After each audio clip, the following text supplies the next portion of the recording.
Bismillahirrahmanirrahim. Assalamualaikum warahmatullahi wabarakatuh. Alhamdulillah, nahmaduhu hamdan katsiran thayyiban mubarakan fih, mubarakan alaihi kama yuhibbu rabbuna wa yardah. Asyhadu an la ilaha illallah wahdahu la syarikalah wa asyhadu anna Muhammadan abduhu wa rasuluh la nabiyya ba'dah. Allahumma salli wa sallim ala habibina wa qudwatina wa maulana Muhammad wa ala alihi wa ashabihi wa man sara ala nahjihi wa ta'bi da'watihi ila yaumil qiyamah. Allahumma inna nas'aluka ilman nafi'a wa na'udzubika min ilmin la yanfa'.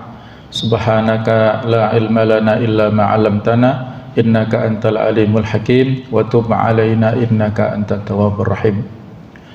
Amma ba'du, para jamaah Bapak Ibu rahimakumullah. Kita lanjutkan tafsir surah Ali Imran, yaitu pada paragraf ayat ke 187 sampai 189 yang berjudul pengambilan janji dari ahli kitab, orang-orang Yahudi atau Nasrani, bahwa mereka akan menerangkan kitab suci kepada manusia. Sikap mereka yang gemar dipuji karena sesuatu yang sebenarnya tidak mereka lakukan. Inilah salah satu di antara sikap-sikap buruk yang ditunjukkan oleh ahlul kitab, khususnya orang-orang Yahudi. A'udzu billahi minasyaitonir rajim. Bismillahirrahmanirrahim. وَإِذْ أَخَذَ اللَّهُ مِيثَاقَ الَّذِينَ أُوتُوا الْكِتَابَ لَتُبَيِّنُنَّهُ لِلنَّاسِ وَلَا تَكْتُمُونَهُ فَنَبَذُوهُ وَرَاءَ ظُهُورِهِمْ وَاشْتَرَوْا بِهِ ثَمَنًا قَلِيلًا فَبِئْسَ مَا يَشْتَرُونَ. وَإِذْ أَخَذَ اللَّهُ, dan ingatlah wahai Muhammad, Nabi Muhammad, ketika Allah membuat mitsaqal ladzina utul kitabah, perjanjian terhadap orang-orang yang telah diberi Alkitab. Apa pada saat itu? Allah Ta'ala berfirman, la tubayyinunnahu linnas, hendaklah kamu benar-benar menerangkan isi Alkitab itu kepada manusia. Wala taktumunah, dan janganlah kamu menyembunyikannya. Fanabadhuhu wara'a zuhurihim, lalu mereka melemparkannya, yaitu janji itu, ke belakang punggung mereka. Washtarau bihi thamanan qalila, dan menukarnya dengan harga yang murah. Fabi'sa ma yashtarun, maka itulah seburuk-buruk jual beli yang mereka lakukan.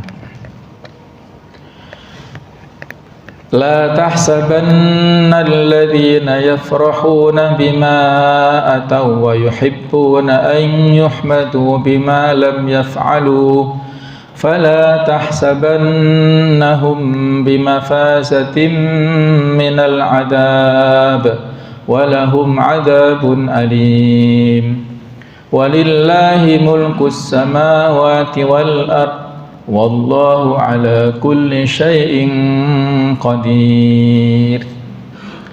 لا تحسبن, janganlah sekali-kali kamu mengira, kamu menyangka, alladzina yafrahuna, bahwa orang-orang yang gembira, bima atau dengan apa yang mereka lakukan, perbuatan buruk yang telah mereka kerjakan, wa yuhibbuna ayyuhmadu, dan mereka berharap supaya mendapatkan pujian terhadap apa yang mereka lakukan tersebut. Fala tahsabannahum bimafazatin minal adzab, maka janganlah sekali-kali kamu menyangka, kamu mengira mereka tersebut lolos, bisa selamat dari azab. Walahum adzabun alim, dan mereka akan mendapat azab yang sangat pedih. Walillahi mulkus samawati wal ardan, milik Allah kerajaan langit dan bumi. Wallahu ala kulli syai'in qadir, dan Allah maha kuasa atas segala sesuatu. Inilah jamaah sekalian, ada 3 ayat yang akan kita bahas ya tafsirnya, yaitu tentang sababun nuzul atau latar belakang turunnya ayat ke-188. Diceritakan oleh Imam Bukhari dan Muslim melalui jalur Humaid putra dari Abdurrahman bin Auf, bahwa Marwan berkata kepada penjaga pintunya yang bernama Rafi', wahai Rafi', pergilah kamu menemui Ibnu Abbas dan katakan kepadanya, sungguh jika setiap orang dari kami yang merasa gembira dengan apa yang telah ia lakukan dan senang untuk dipuji atas sesuatu yang tidak dilakukannya, dia akan diazab, maka sungguh kita semua tentunya akan diazab. Semua kita berpotensi memiliki sifat seperti ini, dan tidak ada yang lepas dari azab Allah. Lalu Abdullah bin Abbas berkata, apa hubungan kalian dengan ayat ini? Yaitu ayat di 188 ya, mungkin ada salah ketik ya, di surah Ali Imran ini. Sesungguhnya ayat ini tidak lain turun diperuntukkan bagi ahli kitab. Nabi Muhammad SAW bertanya kepada mereka tentang sesuatu hal, namun mereka menyembunyikannya dan tidak menyampaikannya kepada beliau. Akan tetapi mereka menyampaikan kepada beliau sesuatu yang lain yang tidak benar. Lalu mereka pergi dengan seolah-olah membuktikan dan mengatakan kepada beliau bahwa mereka telah menyampaikan kepada beliau apa yang beliau tanyakan, dan mereka ingin dipuji atas apa yang telah mereka lakukan tersebut, serta mereka merasa gembira dengan apa yang telah mereka lakukan itu, yaitu menyembunyikan kebenaran apa yang ditanyakan oleh beliau kepada mereka. Nah, itulah sifat watak daripada orang ahlul kitab ya, khususnya orang Yahudi yang menyembunyikan kebenaran. Jadi satu versi menurut Ibnu Abbas, ayat ini diturunkan kepada ahlul kitab yang menyembunyikan kebenaran, tidak disampaikan kepada Rasulullah SAW. Nah, versi yang lain yaitu terkait dengan latar belakang yang berikutnya, yaitu cerita atau riwayat daripada Imam Bukhari Muslim juga dari sahabat Abu Sa'id Al-Khudri, anna rijalan minal munafiqin fi ahdi Rasulillah sallallahu alaihi wasallam kanu idza kharaja nabi ilal ghazwi, bahwa ada beberapa orang munafik pada masa Rasulullah ketika beliau pergi berperang, takhallafu anhu ya, mereka sengaja tidak ikut dengan berbagai macam alasan. Wa farihu bi maq'adihim khilafa Rasulillah sallallahu alaihi wasallam, dan mereka gembira dengan ketidakikutsertaan mereka tersebut. Tidak ikut berperang malah bangga ya, gembira seolah-olah bisa mengelabui Rasulullah sallallahu alaihi wasallam. Fa idza qadima nabi i'tadaru ilaihi. Lalu ketika Rasulullah kembali pulang dari peperangan tersebut, mereka berapologi, yaitu beralasan, mencari-cari udzur, alasan begini begitu. Wa halafu wa ahabbu an yuhmadu bima lam yaf'alu. Bahkan mereka bersumpah-sumpah dan meminta maaf kepada Rasulullah, dan mereka ingin dipuji atas apa yang telah mereka lakukan itu. Lalu turunlah ayat ini ya. Jadi inilah, la tahsabanna alladziina yafrahuna bima ataw wa yuhibbuna ayyuhmadu bima lam yaf'alu, al-ayah ini. Jadi ada dua versi sababun nuzulnya, ada yang terkait dengan perilaku dan sikap orang-orang ahlul kitab, dan ada yang terkait dengan perilaku orang-orang munafik, yang mana semuanya sama ya, itu hal yang buruk, tidak boleh kita tiru. Munasabatul ayah ataupun persesuaian ayat surah Ali Imran, jamaah sekalian, secara global membicarakan tentang kaum ahli kitab, mendebat kaum Nasrani, menceritakan tentang perilaku-perilaku aneh kaum Yahudi dan berbagai hujatan mereka terhadap kenabian Nabi Muhammad SAW. Hal ini diikuti dengan penjelasan seputar perang Badar dan perang Uhud.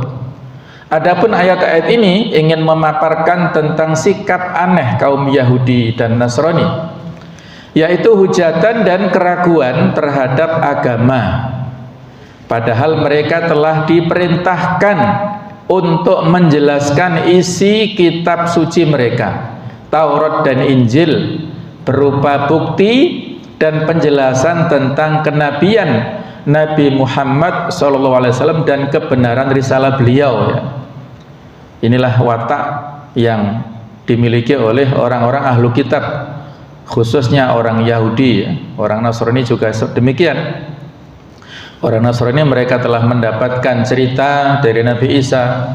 Di surah As-Saff Allah berfirman, wa idh qala Isa bin Maryam ya bani Israil, ingatlah ketika Isa menyampaikan kepada Bani Israel, inni Rasulullah ilaikum, sesungguhnya aku utusan Allah pada kalian, musaddiqan lima baina yadayya, yang membenarkan ataupun meyakini kebenaran tentang Rasul yang diutus sebelumku, kemudian menceritakan kepadaku juga tentang Nabi yang datang sesudahku, yaitu ismu Ahmad, namanya adalah Ahmad. Jadi sudah disampaikan oleh Nabi Isa kepada orang-orang Bani Israel, tetapi mereka tidak mau menerima kebenaran ya. Ada lagi di surah Al-Baqarah 136, alladzina atainahumul kitaba ya'rifunahu kama ya'rifuna abna'ahum. Orang-orang yang mendapatkan kitab mengenal Rasulullah sebagaimana mereka mengenal anak-anak mereka. Wa inna fariqam minhum la yaktumunal haqqa wa hum ya'lamun, dan sesungguhnya ada segolongan mereka yang menyembunyikan kebenaran padahal mereka mengetahui. Di tafsir Al-Qurtubi disampaikan ya oleh Imam Al-Qurtubi bahwasanya Umar bin Khattab pernah bertanya kepada salah seorang pembesar Yahudi ataupun ulama Yahudi yang sudah masuk Islam, yaitu Abdullah bin Salam ya. Abdullah bin Salam ini sebelumnya adalah rahib ataupun pembesar ulama dari orang-orang Yahudi yang ketika Nabi hijrah awal-awal di Madinah, beliau akhirnya masuk Islam. Nah, Umar bertanya kepada Abdullah bin Salam ini, apakah kalian dulu mengenal Nabi Muhammad ini sebagaimana mengenal anak-anak kalian? Kata Abdullah bin Salam, betul, bahkan kami lebih mengenalnya daripada anak-anak kami. Jadi lebih pengenalannya kepada Rasulullah. Kemudian Ibnu Katsir juga mengatakan bahwa yang dimaksud dengan mereka mengenal Nabi Muhammad seperti mengenal anaknya adalah ketika berkumpul rombongan anak-anak yang banyak, maka mereka bisa mengidentifikasi, mengenal anaknya walaupun di kerumunan orang yang banyak itu. Jadi maksudnya mereka betul-betul faham tentang ciri anaknya dan bisa membedakan anaknya dengan anak-anak yang lain. Nah, seperti itulah kondisi pengetahuan orang-orang ahlul kitab terhadap Nabi Muhammad, Nabi akhir zaman ini. Sangat mengenal dengan detail cirinya, sifatnya, akhlaknya, semuanya detail telah disebutkan dalam kitab-kitab suci mereka yang asli ya, yang sebelum dilakukan perubahan ya. Nah, tetapi mereka merahasiakan ataupun menyembunyikan isi kitab yang benar itu dan tidak mengakui tentang kebenaran risalah Nabi Muhammad SAW. Inilah kebohongan mereka yang luar biasa. Berikutnya tentang tafsir dan penjelasan. Ayat ini merupakan salah satu bentuk kecaman dan ancaman bagi ahli kitab yang telah diambil sumpah atau janji oleh Allah melalui lisan para nabi mereka bahwa mereka akan beriman kepada Nabi Muhammad SAW, menjelaskan kepada umat manusia tentang berita kedatangan beliau sehingga mereka benar-benar siap untuk melaksanakan perintah tersebut. Namun mereka justru menyembunyikan kebenaran tersebut demi mendapatkan imbalan yang remeh dan tidak bernilai, dan mereka pun terhalang mendapatkan kebaikan di dunia dan di akhirat. Seburuk-buruk penukaran adalah penukaran mereka tersebut, karena mereka menukar sesuatu yang berharga dengan sesuatu yang sangat remeh, dan seburuk-buruk penjualan adalah penjualan mereka tersebut karena mereka telah menjual sesuatu yang sangat bernilai dengan harga yang sangat sedikit. Mereka menukar kebenaran yang telah mereka miliki digadaikan dengan kebatilan ataupun dengan materi duniawi. Dalam sejarah memang para pembesar, terutama orang-orang Yahudi ini, mereka rela mengorbankan agamanya, kebenaran yang tersembunyi ataupun yang ada dalam agamanya, dalam rangka mendapatkan kedudukan, materi dan lain-lain pada saat itu. Nah, jemaah sekalian, hal ini mengandung peringatan bagi para ulama agar jangan sampai meniru sikap ahli kitab tersebut. Karena jika mereka bersikap seperti sikap ahli kitab tersebut, maka mereka akan tertimpa oleh sesuatu yang menimpa ahli kitab tersebut. Setiap ulama wajib memberikan semua yang mereka miliki berupa ilmu yang bermanfaat, yang menunjukkan kepada amal soleh, dan jangan sekali-kali menyembunyikannya.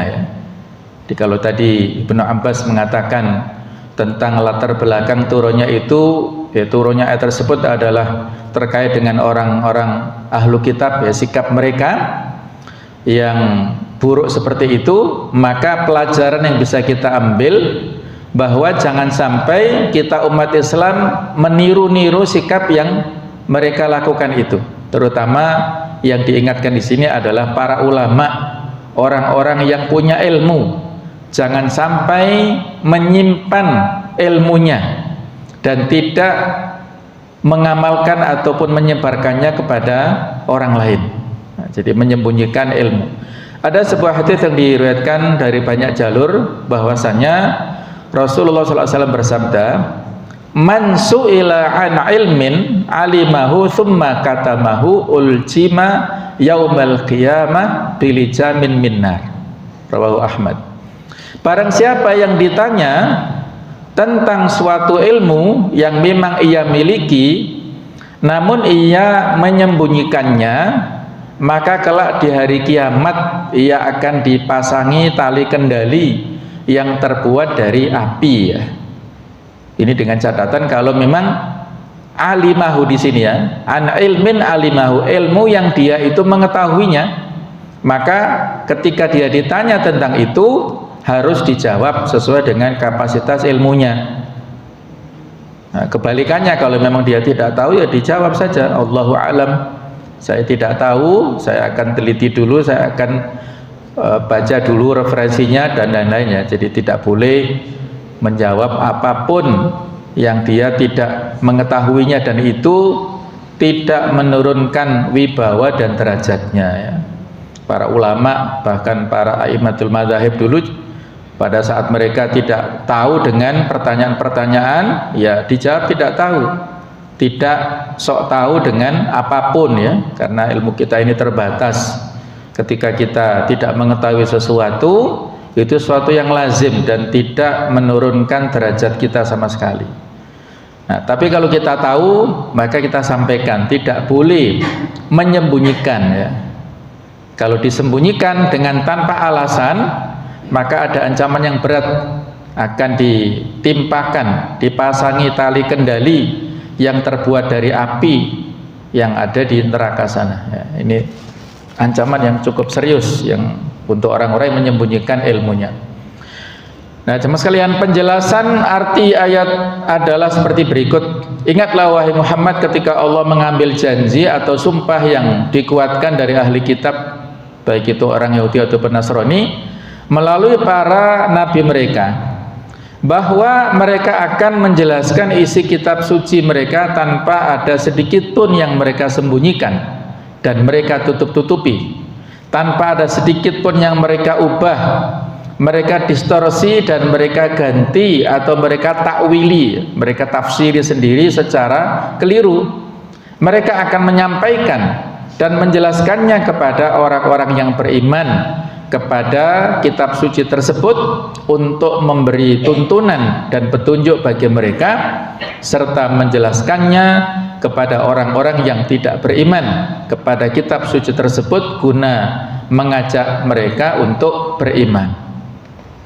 Akan tetapi mereka justru bersikap sebaliknya, melemparkan kitab suci mereka tersebut ke belakang mereka, meninggalkan kitab Taurat dan Injil. Di antara mereka ada sekelompok orang yang membawa kitab suci tersebut namun tidak paham dan tidak mengerti isinya, ya. Yang disindir di surah Al-Jumu'ah itu seperti kamathalil himar yahmilu asfara, ya, seperti himar yang memikul kitab-kitab kuning, ya. Mereka tidak bisa membaca, tidak bisa memahami isinya, ya. Jadi percuma mereka mikul kitab kemana-mana tapi tidak mengetahui isinya. Ada kelompok seperti itu. Dan ada sekelompok lainnya yang sengaja mengubah isinya, memanipulasi dan mendistorsinya sengaja. Ada juga yang sengaja menafsirinya secara tidak benar dan menukarkannya dengan sesuatu yang remeh dari harta duniawi, seperti ketenaran palsu, jabatan kepemimpinan yang tidak hakiki, dan harta yang pasti akan musnah. Inilah yang disebut tadi menukar kebenaran yang sudah mereka miliki tapi mereka ganti dengan duniawi yang sangat remeh ini, ya. Inilah orang-orang Yahudi dan Nasrani yang kalau secara umum, ya, ini adalah yang tahu kebenaran dan menolaknya adalah orang-orang Yahudi. Tetapi yang tidak mengetahui kebenaran adalah orang-orang Nasrani, ya. Jadi bisa jadi yang dimaksud di sini tidak paham dan tidak mengerti isinya adalah orang-orang Nasrani yang diabadikan di surah Al-Fatihah adalah ad-dhalin. Orang-orang sesat itu adalah orang-orang Nasrani, sedangkan al-maghdub alaihim adalah orang-orang Yahudi yang mereka tahu kebenaran tetapi tidak mau menerimanya. Pada hakikatnya mereka adalah orang-orang yang tertipu di dalam pembelian dan penukaran ini, karena mereka rela melepaskan sesuatu yang mahal dan sangat bernilai di dunia dan akhirat, yaitu kebenaran yang sebenarnya dijanjikan kepada mereka, dan lebih memilih untuk mengambil sesuatu yang remeh dan tidak bernilai sama sekali, yaitu berupa suap, hadiah, harta pemberian, agar mereka tetap bisa menjaga kekuasaan, jabatan, dan kedudukan penting mereka. Seburuk-buruk penukaran adalah penukaran yang mereka lakukan itu karena mereka menjadikan sesuatu yang fana sebagai ganti kenikmatan yang abadi, ya. Jadi sifat-sifat buruk inilah mulai dari zaman dahulu sampai dengan anak turun mereka, sampai dengan Yahudi yang hidup pada masa risalah di Madinah, dan bahkan sampai anak turun mereka, ya, sampai adanya negara Israel yang zalim itu. Ini sifat-sifatnya juga sama seperti ini, ya. Tidak jauh berbeda dengan kakek moyangnya dulu. Hal ini menunjukkan akan wajibnya menyebarkan ilmu dan mengajarkannya kepada orang lain, ya. Ilmu itu amanah.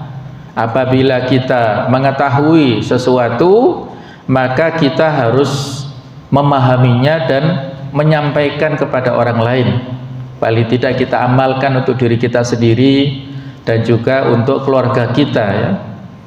Ketika di Haji Wada, Rasulullah SAW wukuf di Padang Arafah bersama dengan para sahabat yang para ahli sejarah berbeda jumlah ya dalam hal menentukan berapa sih jumlah kaum muslimin yang pada saat itu wukuf di Arafah.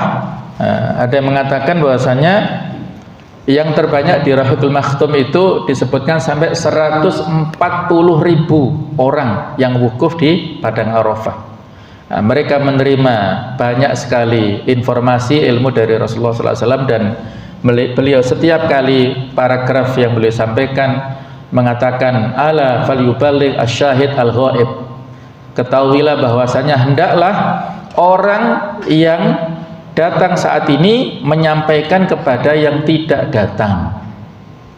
Nah, jadi itu maksudnya adalah bahwa pada saat kita datang di sebuah majelis ilmu mendapatkan informasi tentang masalah yang penting, masalah yang bermanfaat, maka hendaklah disampaikan ulang kepada orang yang gaib, yang tidak hadir. Nah, itu maksudnya ilmu itu amanah ya.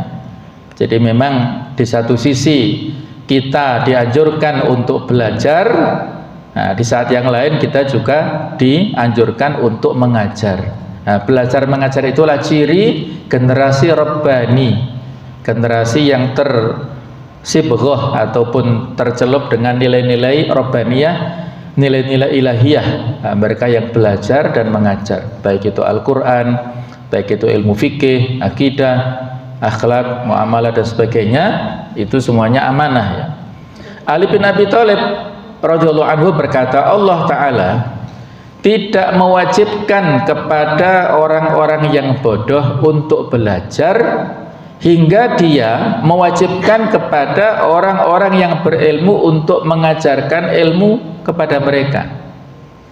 Jadi maksudnya terkait di sini ya, ketika Allah Ta'ala memerintahkan kepada orang-orang yang awam, yang bodoh untuk belajar, maka saat yang sama Allah juga mewajibkan kepada orang-orang yang berilmu untuk mengajarkan ilmu mereka.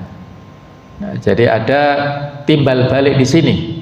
Kun aliman au muta'alliman. Jadilah engkau orang yang alim, orang yang berilmu, yang mengajar, au muta'alliman, atau orang yang muta'alliman, yang belajar. Wala takun jahilan, dan jangan jadi orang yang jahil, yang tidak berilmu tapi tidak mau belajar. Rajulun la yadri wa la yadri annahu la yadri, orang yang tidak mengerti dan tidak faham, tidak menyadari kalau dirinya tidak mengetahui ya. Sehingga orang seperti ini ya kadang-kadang punya sifat yang sok tahu ya, dia tidak mengetahui tapi seolah-olah dia tahu segalanya. Nah, itu penyakit yang perlu kita sembuhkan bersama ya. Hasan al-Basri berkata, seandainya tidak ada janji yang diambil oleh Allah dari ahli ilmu, maka saya tidak akan banyak menjelaskan kepada kalian tentang apa-apa yang kalian tanyakan. Nah, karena ada janji ini mulai sejak zaman Bani Israel sampai pada zaman umatnya Nabi Muhammad ini, Allah mengambil komitmen kepada orang-orang yang berilmu supaya mereka mengajarkan. Maka inilah yang menjadi latar belakang Hasan al-Basri untuk menjawab apapun yang ditanyakan kepada beliau ya, selama beliau punya ilmunya. Kemudian Allah menjelaskan tentang sikap orang-orang dari ahli kitab dan munafik yang suka memamerkan dan membanggakan apa-apa yang sebenarnya tidak mereka berikan dan tidak mereka kerjakan.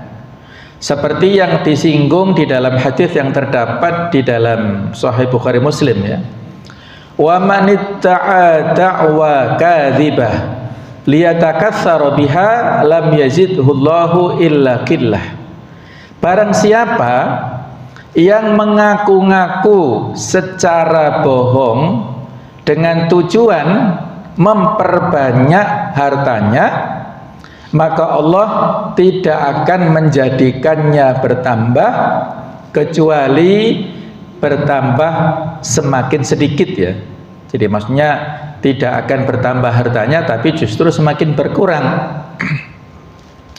Nah, sekarang ini kan model para penipu banyak sekali ya, mengaku-ngaku Jadi mengaku-ngaku sebagai, ya mungkin banyak ya di antara kita barangkali mengalaminya, yang nomor kita dihack misalnya, atau memakai foto profil kita ya dengan nomor tertentu dan menghubungi kawan-kawan kita sehingga mereka kena korban karena dianggap kita orang yang bisa dipercaya.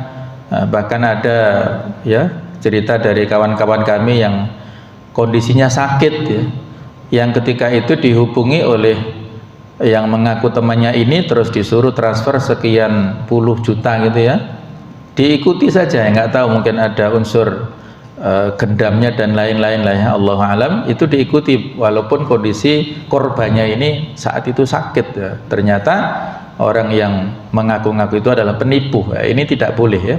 Wa man ta'ata wa kadhiba liyatakatsara biha, dengan kebohongannya itu digunakan untuk sebagai alat memperkaya dirinya, maka itu akan mendapatkan kerugian dia, tidak akan barokah harta yang dia dapatkan, justru akan menambah kesengsaraan bagi dia. Orang yang berpura-pura kenyang dan cukup dengan apa yang sebenarnya tidak diberikan kepadanya, maksudnya orang yang berpura-pura atau mengaku-ngaku memiliki sesuatu harta misalnya yang sebenarnya tidak ia miliki, supaya orang lain menganggap dirinya memilikinya, dan dengan begitu mereka menganggap dirinya orang yang memiliki harta banyak, maka ia seperti orang yang mengenakan dua pakaian yang bohong. Maksudnya seperti orang yang mengenakan pakaian kaum sufi dan zuhud, supaya orang lain mengira bahwa dirinya adalah orang sufi padahal ia tidak memiliki sifat-sifat yang menjadikannya pantas untuk disebut orang sufi ya. Ini perlu dibedakan dengan sifat iffah ya. Kalau iffah itu orang yang menjaga harga dirinya, memiliki muruah atau kewibawaan yang positif ya, tidak meminta-minta, tidak mengemis-ngemis, tidak mengorbankan harga dirinya untuk tujuan duniawi ya, itu orang iffah positif. Penyakit sifat ifah, orangnya kalau laki-laki afif ya, kalau perempuan afifah, itu sifat yang positif. Nah, tapi kalau yang disindir oleh riwayat ini adalah orang yang berpura-pura, jadi dia tidak pada tempatnya ya, mengekspresikan sesuatu padahal dia tidak memilikinya. Dia berpenampilan seperti, mohon maaf ya, seperti orang yang mampu, orang yang berada misalnya, padahal sebenarnya dia mungkin serba kekurangan, atau mungkin dia, mohon maaf, misalnya ada sebagian yang kami lihat itu yang buahnya tunggakan SPP untuk anak-anaknya ya di pondok kami itu, padahal penampilannya di luar ya seperti itu, seolah-olah seperti mampu. Nah, inilah yang disindir oleh riwayat seperti ini ya. Jadi apa adanya ya. Kalau kita wa amma bi ni'mati rabbika fahadits, itu proporsional ya. Adapun dengan nikmat Allah maka ekspresikan itu proporsional. Jangan membuat orang lain cemburu, yang dengan itu justru mereka menjadi hasad. Nah, itu tidak boleh ya. Ini adalah sifat aneh ahlu kitab lainnya yang juga dimiliki oleh orang-orang selain ahlu kitab. Penjelasan tentang hal ini bertujuan untuk memberikan peringatan kepada kaum mukminin agar menjauhi sifat seperti ini. Maka wahai Muhammad, janganlah sekali-kali kamu mengira bahwa orang-orang yang menutup-nutupi kebenaran, menyembunyikan ilmu yang benar, menipu, merasa gembira atas apa yang telah mereka lakukan berupa pendistorsian dan pemanipulasian perubahan terhadap Alkitab. Mereka memandang dalam hal ini bahwa diri mereka berhak mendapatkan kemuliaan, kehormatan, dan berhak untuk dipuji, karena mereka dengan hal itu menganggap bahwa diri mereka adalah para penjaga Alkitab dan para pakar penafsiran terhadap Alkitab.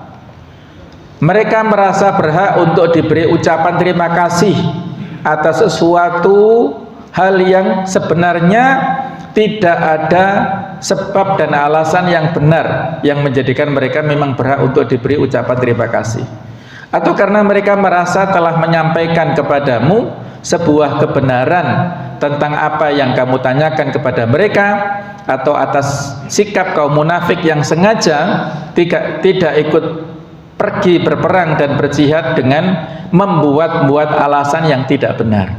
Padahal pada hakikatnya semua yang mereka lakukan tidak lain adalah mengubah dan mendistorsi kebenaran, cahaya dan hidayah sesuai dengan keinginan dan hawa nafsu para penguasa dan orang-orang awam. Jangan sekali-kali kamu mengira bahwa mereka itu akan selamat dari azab, akan tetapi sebaliknya bagi mereka azab yang sangat pedih di dunia berupa kehinaan, dibenamkan ke dalam bumi, gempa, angin yang sangat kencang, dan berbagai bentuk bencana dahsyat lainnya yang merata dan membinasakan. Juga azab di akhirat kelak dengan menggiring mereka ke dalam neraka jahanam sebagai balasan kebohongan, pendistorsian dan pengubahan yang mereka lakukan terhadap kitab Allah Subhanahu wa taala. Hal ini seperti firman Allah yang artinya, dan begitulah azab Tuhanmu apabila dia mengazab penduduk negeri-negeri yang berbuat zalim. Sesungguhnya azabnya itu adalah sangat pedih lagi keras ya. Jadi sejarah ini adalah peristiwa yang akan selalu berulang ya. Setiap kaum yang zalim pasti pada akhirnya akan mendapatkan kebinasaan. Itu sunnatullah. Kalau sekarang kita melihat kezaliman yang dilakukan oleh orang-orang Israel, negara Israel ya, kepada orang-orang Palestina, mungkin ya kita merasa mereka belum mendapatkan kebinasaan. Nah ini berarti belum waktunya ya, belum pada puncaknya barangkali menurut pandangan Allah Ta'ala. Kita berhusnudzon kepada Allah Ta'ala, sunnatullah sunnah rabbaniyah pasti akan terjadi. Yang zalim pasti binasa, yang adil yang benar pasti akan menang. Itu sunnatullah ya. Kalau kita mendapatkan fakta mungkin yang sekarang ini belum ya sesuai dengan yang ada dalam sejarah, tunggu saja ya. Dan ada berita-berita informasi ya, baik itu di berita nasional maupun internasional, bahwasanya Israel sekarang sudah menuju kepada tahap kehancuran ya, kepada kebinasaan ya. Kita tunggu saja ya. Dan barangkali ya ada sebuah ini ya kalimat jawaban ya, pernah Ustadz Abdul Somad bertanya kepada salah seorang dosennya di Al-Azhar sana, Ustadz ya Syekh, kenapa Allah tidak membinasakan orang-orang Israel yang mendolimi orang-orang Palestina ya? Kenapa tidak dibinasakan seperti kaum Tsamud, kaum Ad, kaum-kaum yang kafir dulu? Dengan mudah Allah Ta'ala membinasakan mereka. Maka dijawab oleh dosennya ini, kalau seperti itu maka bagaimana kalian bisa masuk surga? Nah, maksudnya apa? Bahwasanya bumi Palestina adalah bumi untuk lahan jihad kalian, yang dengan itulah kalian akan mendapatkan wasilah kemudian masuk surga ya. Yang kita ada sebagian barangkali saudara kita jihad secara langsung, ada yang paling tidak kita berjihad dengan harta kita, kita berikan donasi kita ucapkan doa-doa kita untuk mereka. Insyaallah sebentar lagi orang-orang saudara kita di Palestina akan mendapatkan kemenangannya. Kita tunggu saja. Mudah-mudahan kita ya masih diizinkan melihat kemenangan yang didapatkan oleh orang-orang Palestina, karena Palestina adalah jantungnya umat Islam. Kemenangan mereka adalah kemenangan umat Islam semuanya ya. Kita tunggu saja, insyaallah bentar lagi Allah akan memberikan kemenangan itu. Jadi azab itu akan diberikan kepada siapapun yang melakukan kezaliman dimanapun berada. Pasti Allah akan memberikan balasan yang setimpal. Allah Maha Adil ya, Allah tidak pernah mendolimi kepada siapapun. Adapun ayat walillahi mulkus samawati wal ardi, kepunyaan Allah lah kerajaan langit dan bumi, ini merupakan bantahan dan sanggahan terhadap orang-orang yang berkata innallaha fakir wa nahnu aghniya. Sesungguhnya Allah miskin dan kami kaya. Ini sudah kita bahas ya. Tidak ada tuduhan orang-orang Yahudi karena Allah minta dipinjami ya oleh kaum muslimin. Orang-orang yang berinfak itu dianggap ataupun versi mereka adalah mereka meminjami Allah. Memang ayatnya seperti itu ya, maksudnya memberi motivasi ya. Dan Allah akan memberikan balasan yang berlipat ganda ya. Jadi karena Allah mengharapkan pinjaman dari manusia, maka dituduh Allah fakir, Allah miskin. Nah, padahal sebenarnya Allah memiliki kerajaan langit dan bumi. Allah berfirman kepada kaum mukminin, wahai kaum mukminin, janganlah kalian bersedih hati atas perilaku ahli kitab dan atas kemenangan yang tidak bisa kalian dapatkan pada perang Uhud ya. Janganlah kalian bersikap lemah untuk menjalankan kewajiban. Sampaikanlah kebenaran dan jangan ada sedikit pun yang kalian sembunyikan. Janganlah kalian menukarkan hukum Allah yang benar dengan sebuah harga berapapun banyaknya. Karena pada hakikatnya itu adalah sesuatu yang sedikit. Janganlah kalian merasa gembira atas apa yang sebenarnya tidak kalian lakukan. Karena sesungguhnya Allah yang akan memelihara kalian dari kesedihan-kesedihan kalian, menolong kalian terhadap musuh-musuh kalian, dan memberi kalian kebaikan dan karunia. Karena Allah zat yang memiliki segala sesuatu, lagi maha kuasa atas segala sesuatu. Tidak ada sesuatu pun yang di luar kuasanya. Ini ya, semuanya atas kuasa Allah. Oleh karena itu takutlah kalian kepada Allah, jangan mendurhakainya, waspada dan takutlah kalian kepada murka dan siksanya, karena dia adalah zat yang paling besar, paling agung dan paling kuasa dari segala sesuatu di alam wujud ini. Berikutnya tentang fikih kehidupan atau hukum-hukum yang ada dalam 3 ayat ini. Ayat-ayat ini mengandung kecaman, peringatan, bantahan, pengingkaran dan penyangkalan. Ayat ini mencela dan mengecam ahlu kitab yang diperintahkan untuk beriman kepada Nabi Muhammad dan menjelaskan berita tentang diri dan sifat-sifat beliau. Namun mereka malah menyembunyikannya. Ada 3 kewajiban yang bisa dipahami dari ayat ini, yaitu yang pertama, ulama berkewajiban menjelaskan dan mengajarkan kitab Allah kepada manusia serta menerangkan kandungan-kandungannya berupa nasihat, petunjuk dan rahasia-rahasia hukum baik yang bersifat khusus maupun umum ya, sesuai dengan kapasitas ulama ini dan juga kapasitas yang menerima ya, karena ada hadis Nabi yang memberikan informasi khatibun nasa ala qadri uqulihim, bicaralah kepada manusia dengan kapasitas sesuai dengan pemahaman mereka. Kita sampaikan sesuatu yang memang bisa terukur sesuai dengan kemampuan pemahaman mereka, tidak kita sampaikan yang melebihi batas kemampuan pemahaman sehingga itu justru menjadi salah paham dan kontraproduktif akhirnya ya. Jadi semata-mata ini apa yang disebut dengan fikih aulawiyat, fikih prioritas. Tidak kita diperintahkan semuanya untuk kita sampaikan, tapi ada batas-batas waktu atau tahapan-tahapan ya, supaya itu tadi orang yang bertanya memiliki kesiapan untuk melaksanakannya. Yang kedua, kewajiban menjelaskan agama Islam kepada kaum muslimin agar mereka memahami agama secara benar dan menyadari bahwa agama adalah satu-satunya jalan atau solusi untuk menyelamatkan umat dari kemunduran, kelemahan dan kerusakan ya. Selama ini yang dipahami oleh sebagian umat Islam, Islam sebagai agama yang identik dengan aturan ritual saja kan.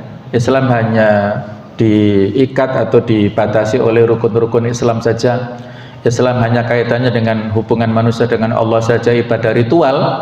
Tapi kalau sudah kaitannya dengan sosial, ekonomi, budaya, pendidikan, politik, itu ditarik keluar dari Islam. Nah inilah perintah kepada kita yang punya ilmu ya, para ulama, untuk menyampaikan kepada sesama kaum muslimin, memahamkan agama itu bukan urusan antara hablum minallah saja, tetapi hablum minannas, antara manusia dengan sesamanya, antara hubungan satu dengan yang lainnya. Dalam pemerintahan itu juga tidak boleh meninggalkan aturan-aturan yang sudah dicanangkan oleh Islam. Itulah yang perlu kita fahamkan kepada sesama kaum muslimin.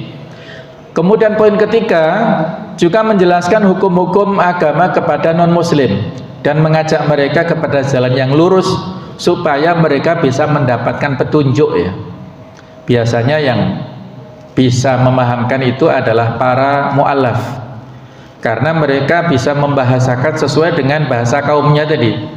mereka bagaimana cara supaya mendapatkan hidayah, itulah ditularkan kepada teman-temannya yang barangkali masih non muslim, diajak tentang kebenaran Islam begini begitu, sehingga bisa mengajak orang lain untuk menikmati indahnya Islam.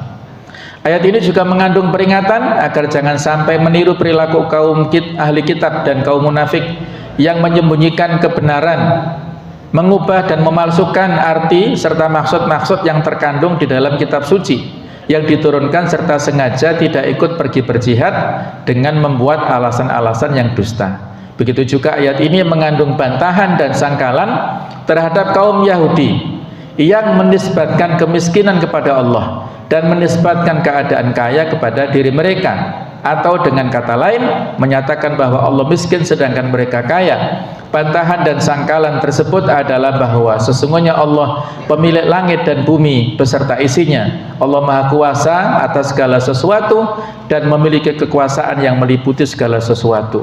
Seandainya seluruh makhluk dari awal sampai akhir semua beribadah kepada Allah, itu sama sekali tidak menambah kekuasaan Allah, dan seandainya semuanya kafir, itu juga tidak mengurangi kekuasaan Allah.